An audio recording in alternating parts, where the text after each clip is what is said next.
Y aquí está Teresa Duarte. La vergüenza familiar que todos hemos decidido ignorar. Eso fue lo que dijo mi nuera, el día de su boda, frente a más de 200 personas. Yo solo apreté mi copa mientras el alma se me rompía en 1000 pedazos. Después de 30 años de sacrificios, ¿eso es lo que valgo? Pero esa noche no lloré. Esa noche desperté. ¿Quieres saber qué hizo una madre, humillada públicamente, cuando descubrió que su nuera fue quien destruyó los sueños de su hijo antes de casarse con él? No te muevas, porque esta vez, Teresa Duarte no se va a quedar callada. No sabría decirte en qué momento exacto sentí que algo se rompía dentro de mí, pero creo que fue justo cuando Camila, mi nuera recién estrenada, levantó su copa de champán frente a 200 invitados y dijo, con esa sonrisa fina que siempre esconde un filo: y aquí está Teresa Duarte. La vergüenza familiar que todos hemos decidido ignorar. Sí, esas fueron sus palabras.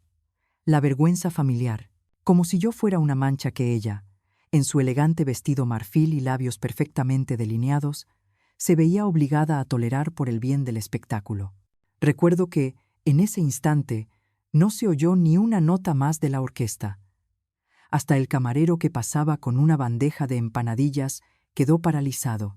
Y yo solo pude apretar la copa con los dedos temblorosos, sintiendo cómo el cristal frío me cortaba la piel sin cortarme el alma, porque el alma ya estaba sangrando.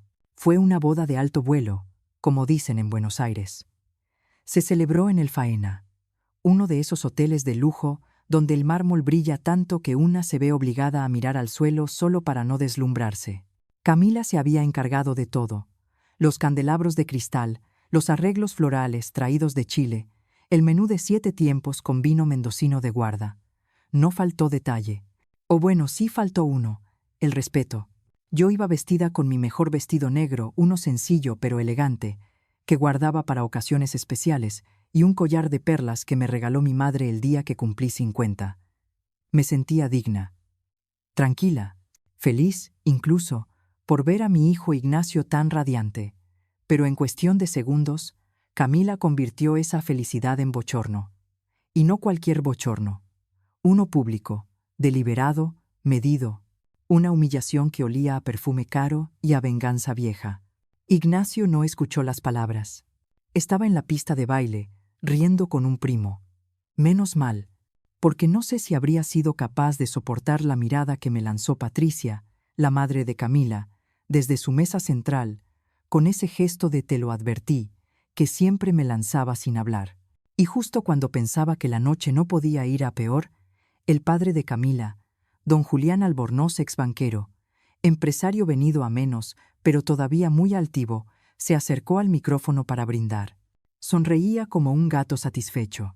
Levantó su copa y dijo algo que, para los demás, quizás sonó banal, pero para mí fue como una cuchillada por la espalda. Camila siempre ha tenido buen ojo para los negocios. Todavía recuerdo cuando, en la Junta de Aire Capital, decidió rechazar ese proyecto de drones agrícolas. ¿Cómo se llamaba el chico? Ignacio Duarte, creo. Menuda decisión acertada. Y ahí lo tuve claro. Mi hijo, mi Ignacio, el mismo que 2 años atrás cayó en una depresión profunda tras perder su startup, había sido rechazado por Camila, no por casualidad, no por méritos. Lo había rechazado, sabiendo perfectamente quién era.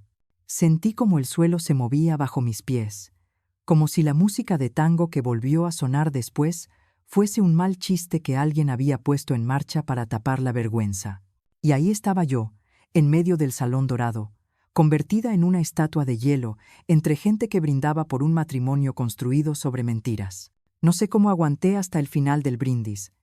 Solo recuerdo caminar hacia la terraza, respirar hondo y apretar el bolso contra el pecho, como si dentro llevara algo más que mis llaves y un pañuelo bordado. Como si pudiera abrazarme a mí misma. Pensé en Ignacio, en su sonrisa de niño, en las noches en las que le preparaba sopa cuando estaba enfermo, en los libros que vendí para pagarle los primeros componentes de su proyecto y en cómo ahora, sin saberlo, se estaba casando con la persona que lo había hundido. No lloré, no todavía. Las lágrimas vendrían después, cuando volviera a casa y me quitara los zapatos que me apretaban más el alma que los pies. Por ahora, solo sentí una cosa, la necesidad de saber toda la verdad, porque si lo que sospechaba era cierto, esa boda no era el inicio de una nueva familia, sino el final de la que yo había intentado construir con todo el amor del mundo. Y ahí, bajo el cielo estrellado de Buenos Aires, me prometí a mí misma algo que jamás creí que tendría que prometer. Esta vez, Teresa Duarte no va a quedarse callada. Cuando pienso en Ignacio, no me vienen a la cabeza los momentos de éxito ni las fotos con diplomas colgadas en la pared. Me viene su cara de niño, con las rodillas raspadas de tanto jugar en la plaza de Almagro, y la promesa silenciosa que me hice a mí misma el día que su padre murió. Este hijo no va a sentirse solo jamás. Tenía entonces 42 años, y el mundo se me cayó encima. Pero desde aquel día, viví con un único propósito: que Ignacio pudiera volar sin sentir que le faltaban alas. Trabajé de enfermera durante 32 años en un hospital público de Buenos Aires. Turnos dobles, guardias de madrugada, sueldos ajustados. Aprendí a vivir del mate y las tostadas frías que me traía en un tupper. Aprendí a sonreír aunque me dolieran los pies y la espalda. Todo para que Ignacio pudiera estudiar ingeniería agrónoma en la UBA, para que tuviera los libros que yo nunca pude comprarme. No era caridad, era amor de madre. Y en esos años, aunque yo me quedaba sin vacaciones y sin fines de semana, nunca me sentí pobre, porque cada paso que daba Ignacio era mi recompensa. Cuando se graduó, Ignacio me dijo que quería innovar en el campo, que soñaba con drones agrícolas para cuidar cultivos sin agrotóxicos. Sus ojos brillaban como los de su padre cuando hablaba de construir algo nuevo. Yo le creí. Y cuando me pidió ayuda para arrancar, vendí la casa de mis padres en Mendoza. No me dolió. Aquella casa estaba llena de recuerdos, pero no podía retenerme más que mi deseo de verlo despegar. Firmé los papeles sin temblar y le di cada peso. Pensé que era el mejor regalo que podía darle. Una oportunidad real. Ignacio trabajaba día y noche. Venía a casa con planos, con números, con ideas que yo apenas entendía. Pero yo le preparaba empanadas, le planchaba las camisas, le decía que todo iba a salir bien. Cuando llegó el momento de buscar inversores, yo rezaba en silencio cada noche para que ese milagro llegara. Y llegó, o al menos eso parecía. Un fondo llamado Aire Capital mostró interés. Yo no entendía de capitales de riesgo ni de rondas de inversión, pero veía a mi hijo ilusionado, convencido de que ese era su momento. Recuerdo perfectamente la tarde que volvió cabizbajo. Era un jueves de otoño. Llovía. Tenía la camisa pegada al cuerpo y los ojos rojos. «Lo rechazaron, mamá», me dijo, y se dejó caer en el sofá como un chico que se ha caído de la bicicleta. Dijeron que no era viable. No pregunté quién lo había decidido ni por qué. Solo lo abracé. Preparé té caliente y le acaricié el pelo, como cuando era niño. Esa noche cenamos en silencio. Yo sentía dentro de mí la frustración como un hierro caliente, pero no dejé que él la viera. Le repetí lo único que me salía: «Esto no te define. Vas a encontrar otro camino». Los meses siguientes fueron duros. Ignacio entró en una tristeza que no conocía. Vendió las pocas máquinas que había comprado. Se levantaba tarde. Yo lo escuchaba llorar en el baño. Y mientras tanto, yo hacía horas extras en el hospital para pagar las deudas del proyecto. No se lo conté. No le dije que me había quedado con la cuenta vacía. Era mi manera de protegerlo. Pensaba, se no ciente que todo se hunde va a poder volver a levantarse. A veces, de madrugada, miraba la foto de su padre. Me preguntaba si estaría orgulloso de mí, de nosotros. Me contestaba sola: «Sí, seguro que sí, porque estamos luchando juntos». Nunca me sentí mártir. Me sentí madre. Y aunque alguna vecina me decía que me estaba quedando sin nada, yo respondía que lo que uno da por un hijo no se mide en pesos ni en propiedades. Así llegamos al día en que Ignacio me presentó a Camila. Recuerdo ese almuerzo en un restaurante del microcentro. Ella iba impecable, con un traje color crema y unos tacones altísimos. Me preguntó por mi vida con una sonrisa educada y fría. ¿Y usted cómo se mantiene, Teresa?, dijo, como quien pregunta la hora. Yo le respondí que me bastaba con la jubilación y unos pequeños ahorros. En realidad, para entonces ya estaba vendiendo mis últimos bonos para cubrir un préstamo que Ignacio había pedido. Ella me miró con un brillo extraño en los ojos, como evaluándome. No me gustó, pero me callé. Pensé, ¿será celos míos? ¿Será que ninguna mujer es suficiente para un hijo único?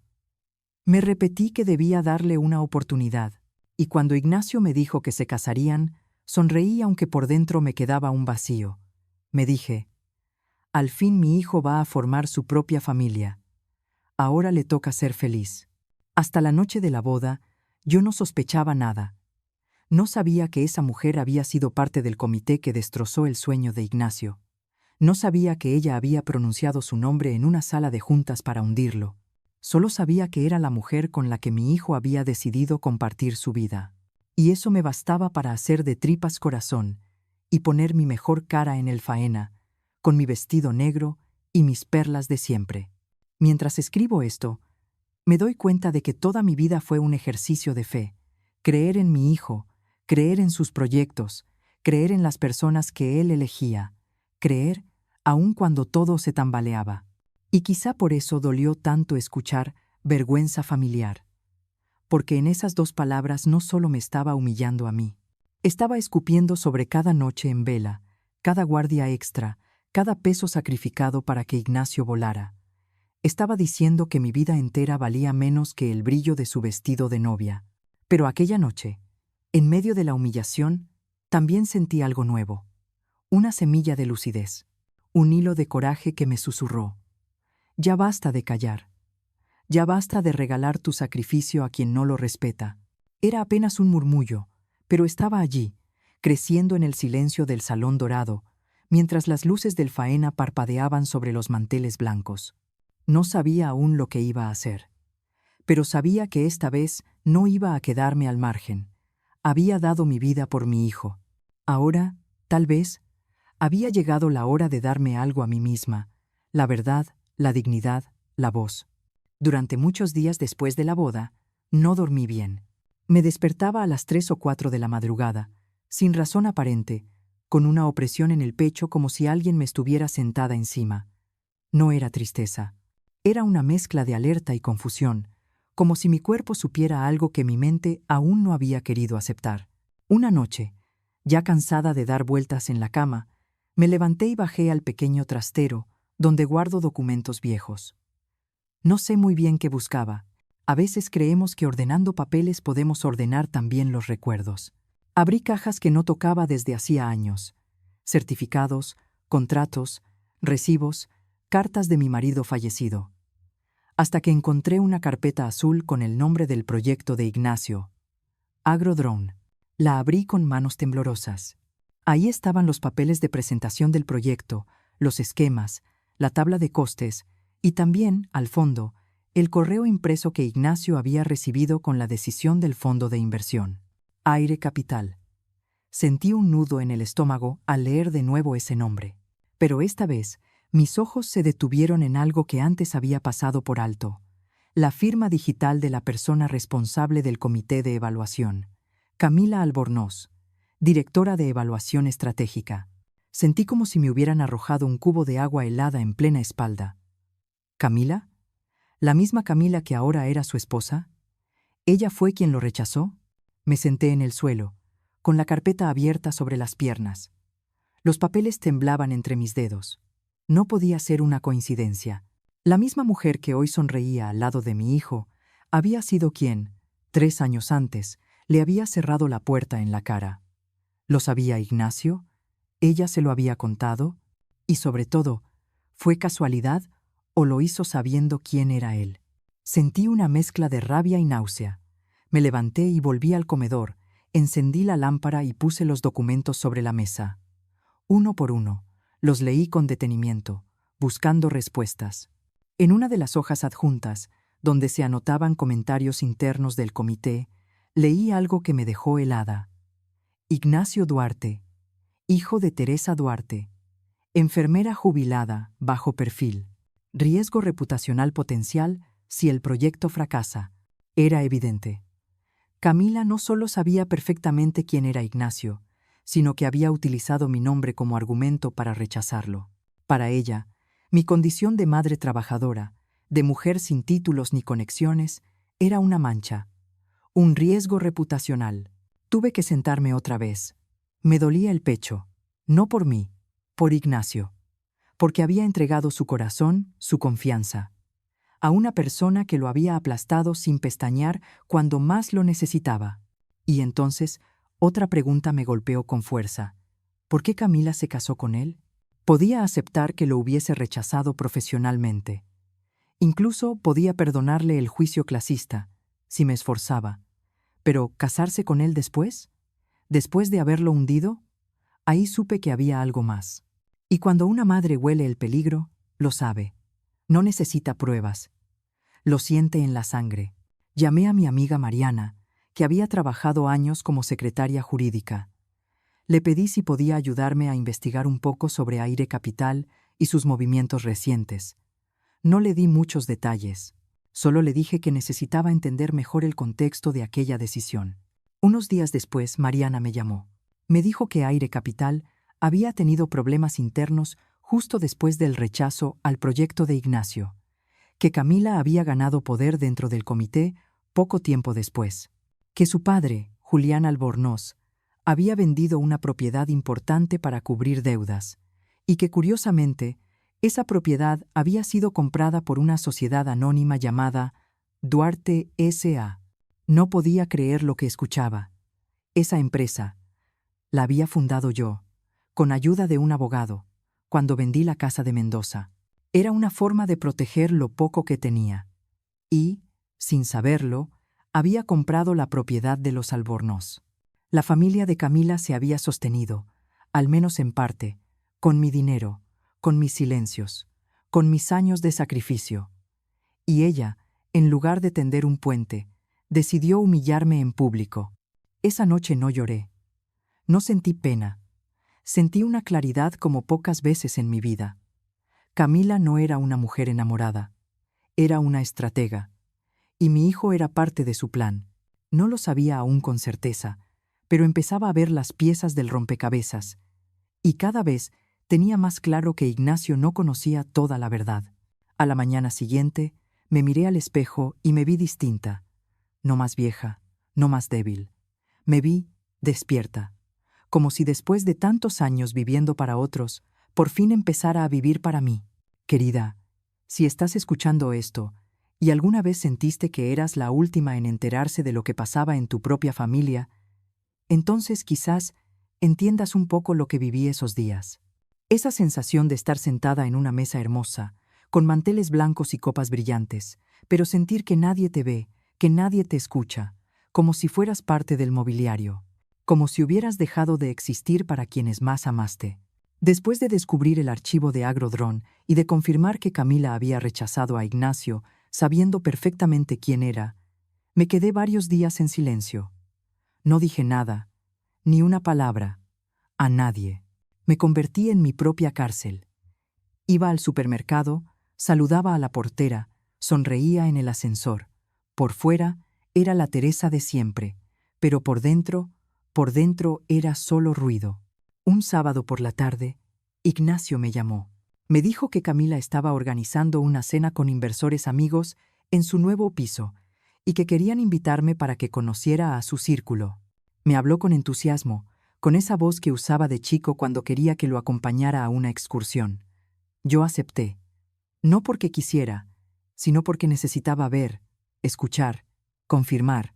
El departamento quedaba en Recoleta, un piso moderno, minimalista, con muebles de diseñador y una vista preciosa al Río de la Plata. Me recibió una chica joven que no conocía, con delantal negro y acento extranjero. Camila estaba perfecta, como siempre.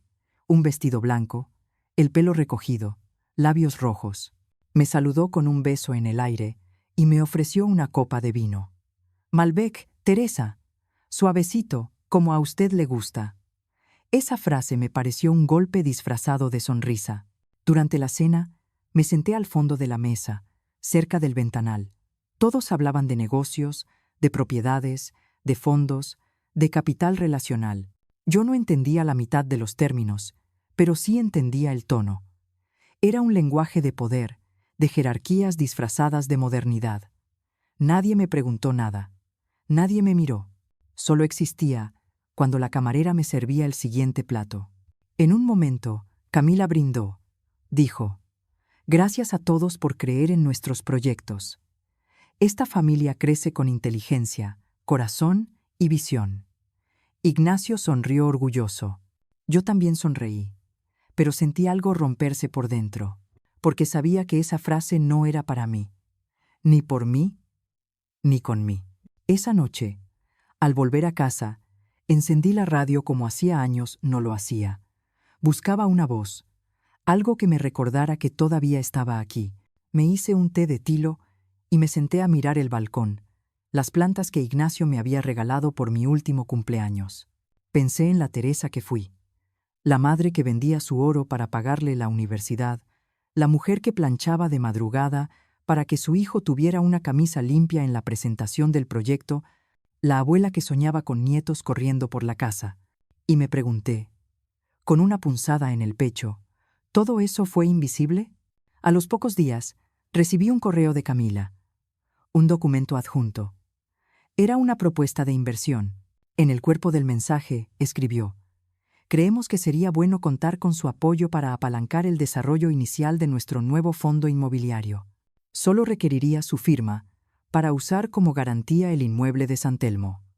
El inmueble de San Telmo, esa era la propiedad que había comprado años atrás a través de Duarte S.A., sin saber que era de los Albornoz. Me quedé helada. No solo sabían que yo era la propietaria, también sabían que, si les negaba el acceso, pondría en evidencia todo. Era una forma elegante de presión, una amenaza vestida de cortesía. No respondí. En lugar de eso, imprimí el correo y lo guardé en un sobre. Luego fui al banco. Cambié todas mis cuentas a otro nombre. Cancelé el acceso compartido que había dado, años atrás, a Ignacio por confianza. No fue por venganza, fue por precaución. Fue porque, por primera vez en mi vida, sentí que mi amor de madre estaba siendo usado como moneda de cambio. Esa noche lloré, no como se llora por una película triste o por un amor perdido. Lloré desde las entrañas. Lloré por todo lo que callé, por cada vez que puse la felicidad de otro por encima de la mía, por cada vez que dije «sí, mi amor», cuando quería gritar «no más». Querida amiga, no sé si alguna vez te ha pasado eso. Si has sentido que, en medio de una casa llena de gente, solo tú eras la que no contaba. Si has regalado partes de ti misma por amor, y luego te diste cuenta de que nadie se quedó para devolvértelas. Si alguna vez te convertiste en una sombra por querer ser luz para los demás. Si es así, déjame decirte que no estás sola, que yo también estuve ahí, y que ahora, por fin, empiezo a entender que la dignidad no se negocia, que no hay herencia más valiosa que la tranquilidad de dormir sabiendo que no te has traicionado a ti misma. Esa noche, antes de dormir, escribí una carta que no sabía si iba a entregar. Una carta para Camila. En ella, le contaba que lo sabía todo, que no me engañaba más, que mi silencio no era sumisión, sino respeto, pero que incluso el respeto tiene un límite. Y justo cuando iba a firmarla, rompí el papel, porque entendí que no hacía falta, que la mayor respuesta que podía darle era mi distancia.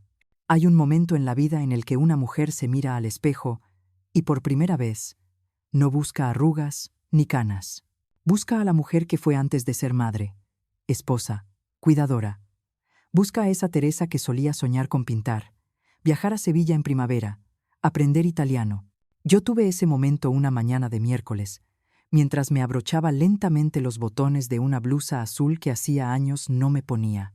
No pasó nada especial ese día. Nadie gritó, nadie me insultó. Simplemente, me cansé. Me cansé de esperar que alguien me cuidara como yo había cuidado toda mi vida. Me cansé de justificar lo injustificable. Me cansé de ser buena madre a costa de desaparecer como mujer. Lo primero que hice fue ir al banco. Cancelé las cuentas conjuntas, Moví todos mis ahorros a una cuenta nueva a mi nombre. Recuperé el control de mis recursos. Luego, pasé por la oficina del abogado que me había ayudado con Duarte S.A. Le pedí que revisara todos los papeles. Le dije, con voz firme, quiero asegurarme de que nada de lo mío termine en manos equivocadas. End of. Después de eso, me senté en un café y pedí un cortado doble. Saqué una libreta de tapas verdes que me había regalado Ignacio cuando era pequeño. En ella, empecé a anotar una lista, no de compras, no de pendientes. Una lista de cosas que quería hacer antes de morir. Pews, caminar por el casco viejo de Toledo. Aprender a bailar flamenco aunque me duelan las rodillas. Volver a escribir cartas con mi letra. Comprarme un vestido rojo. Ir al teatro sola. Perdonarme.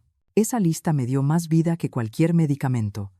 Era como decirle al mundo, todavía estoy aquí, y tengo derecho. Ignacio vino a visitarme ese fin de semana. Venía solo. Camila había viajado por trabajo, según él. Me trajo unas medialunas y una mirada cansada. Se sentó frente a mí en la cocina, como cuando tenía 15 años, y no quería decirme que había perdido un examen. Mamá, me dijo, sé que estás distante, y lo entiendo. Solo quiero que sepas que te necesito. End of Lee. Lo miré con ternura, con amor, pero también con una claridad que me había costado toda una vida construir. No, Ignacio, le respondí suavemente. Tú no me necesitas. Tú necesitas que esté disponible, callada, generosa. Pero eso no es necesitar. Eso es usar sin mirar. Él abrió los ojos sorprendido. No dijo nada, y yo seguí. Durante más de 30 años te puse primero. Vendí la casa de los abuelos. Trabajé enferma. Aguanté comentarios de personas como Camila sin decir una palabra. Todo porque pensé que ese era mi papel. Pero ya no más. Mamá, no sabía lo de la casa, murmuró. Pensé que... No importa lo que pensaste, lo importante es que ahora lo sabes, y tienes que decidir qué haces con eso. Él bajó la mirada. Me pidió perdón. No sé si fue sincero. No lo juzgué. No necesitaba que se arrodillara. Solo necesitaba escucharme a mí misma decirlo en voz alta. Esa misma tarde, saqué passage para Granada. Una amiga del hospital me había invitado hace años a conocer la Alhambra y siempre decía que iríamos algún día. Ese algún día, por fin llegó. Me llevé una maleta pequeña, un par de libros y la libreta verde. En Granada caminé lento pero feliz. Comí sola en tabernas pequeñas. Hablé con extraños. Me reí con una pareja de alemanes que se perdió buscando su hotel. Compré unos pendientes azules que no combinaban con nada, pero me hacían sentir viva. Una noche, sentada en una terraza mirando las luces de la ciudad, escribí en mi libreta: hoy no pensé en Ignacio, ni en Camila, ni en lo que me deben. Hoy solo pensé en mí, y fue suficiente. Querida amiga, si estás escuchando esto, quiero que sepas que no fue fácil. Me temblaban las manos al principio. Me sentía egoísta. Me sentía mala madre. Pero cada paso que di lejos de la culpa fue un paso hacia la libertad. No necesitamos que nadie nos pida perdón para sanar. No necesitamos venganza para recuperar la dignidad. A veces, lo único que hace falta es decir: basta, hoy me elijo a mí. Ese fue el día que comencé a vivir de nuevo. No como madre, no como viuda, no como la señora Teresa del barrio, sino como mujer. Mujer completa, con historia, con heridas, con sueños que todavía palpitan. ¿Y tú, que estás ahí del otro lado, cuándo fue la última vez que te elegiste a ti misma? El día que volví de Granada, encontré en el buzón una carta sin remitente. Era un sobre blanco, simple, con mi nombre escrito en una letra que conocía bien, la de Ignacio. No la abrí de inmediato. La dejé en la mesa del salón, al lado del jarrón con jazmines que compré en el Albaicín. Me preparé un café. Me senté en mi sillón preferido y la observé un rato largo, como si fuera un animal dormido que podía despertar algo en mí. Al final la abrí. Ignacio me decía que me echaba de menos, que la casa se sentía más fría sin mis visitas, que Camila estaba cambiada, más tensa, más distante, que quizás él también había cambiado. Me pedía perdón por no haber visto antes ciertas cosas.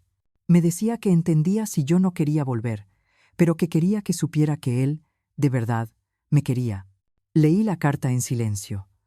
No lloré, no sonreí. Solo la doblé con cuidado y la guardé en la libreta verde. Ya no sentía rabia, ni culpa, ni necesidad de reparar lo que no estaba en mis manos. Ignacio era mi hijo. Siempre lo sería. Pero ahora entendía que el amor no podía significar desaparecerme yo. Pasaron unas semanas y no lo llamé. Ni él a mí. Pero esa carta fue una grieta pequeña por donde, quizás, con el tiempo, pueda entrar algo de luz. Mientras tanto, empecé a vivir diferente. No de forma espectacular, ni de película. Simplemente distinta. Salía a caminar cada tarde por el Parque de Retiro. Me sentaba en los bancos a ver pasar la gente. Me apunté a un taller de acuarela en el Centro Cultural. Me hice amiga de una señora sevillana que me enseñó a preparar tortillitas de camarones. Empecé a escribir pequeños relatos en mi cuaderno, cosas que nunca había contado, memorias que creía olvidadas. Una mañana, decidí regalarme algo. Fui a una tienda y compré un perfume que siempre me había gustado, pero nunca me atreví a comprar por considerarlo lujo innecesario. Cuando la vendedora me lo envolvió con cuidado y me dijo, ¿es para regalo? Respondí sin pensar. Sí, para mí. Sentí un orgullo tonto, pero real. Y ahí entendí algo que me había costado 70 años. Yo también era digna de mis propios regalos. No necesito que Ignacio me lleve flores, ni que Camila se disculpe. No necesito reconciliaciones forzadas, ni finales felices de cuento. Lo que necesito es poder dormir tranquila, despertarme sin miedo, tomar mi café sin sentirme invisible. Querida amiga, si tú que me escuchas alguna vez has sentido que ya no hay vuelta atrás, que es demasiado tarde para empezar, déjame decirte algo con el corazón. Nunca es tarde para regresar a ti. Nunca es tarde para recuperar tu voz. Nunca es tarde para mirarte al espejo y decir, merezco paz. No te diré que todo se soluciona, ni que los hijos se entienden de un día para otro. Pero sí te diré que cuando tú cambias, el mundo alrededor cambia también. Cuando dejas de mendigar amor, empiezas a construir dignidad. Y la dignidad, créeme, es mucho más dulce que cualquier perdón forzado. Hoy tengo menos cosas, pero más calma. Menos gente, pero más verdad. Y si me preguntas si volvería a pasar por todo esto para llegar a este lugar de silencio sereno, te diría que sí. Porque ahora sé que ser madre no significa sacrificarme hasta desaparecer. Significa amar sin perderme. Significa guiar sin anularme. Significa decir, hasta aquí, cuando lo que se espera de mí deja de ser amor y se convierte en abuso. A veces me cruzo con otras mujeres en el parque, y en sus ojos reconozco la misma historia. Nos miramos, sonreímos, y en ese gesto sencillo nos decimos, yo también estuve ahí, y salí. Así termina mi historia. No con un aplauso, ni con una venganza. Termina con una taza de café caliente, una manta sobre las piernas, un libro abierto y la certeza de que la vida, incluso en otoño, puede seguir floreciendo. Y tú, que has estado a mi lado escuchándome todo este tiempo, gracias. Gracias por no hacerme sentir sola. Gracias por compartir conmigo este viaje. Y, sobre todo, gracias por recordarme que, incluso en la sombra, hay mujeres que brillan. Y al final de todo este camino, aprendí algo que ojalá me lo hubieran dicho cuando tenía 30 años. El amor verdadero no exige que nos borremos para existir. Ser madre no significa ser mártir. Significa guiar, cuidar, pero también saber retirarse a tiempo para proteger tu paz. Hoy no busco aprobación, ni disculpas tardías. Solo quiero vivir mis días con dignidad, sin miedo, con la tranquilidad de haber elegido, por fin, a la mujer que soy. Y tú, querida, ¿alguna vez sentiste que diste tanto por los tuyos que te olvidaste de ti misma? ¿En qué momento te diste cuenta de que merecías empezar de nuevo, aunque fuera tarde? Cuéntamelo en los comentarios. Tal vez tu historia también ayude a otra mujer a despertar. Aquí, todas nos escuchamos. Aquí, Ninguna está sola.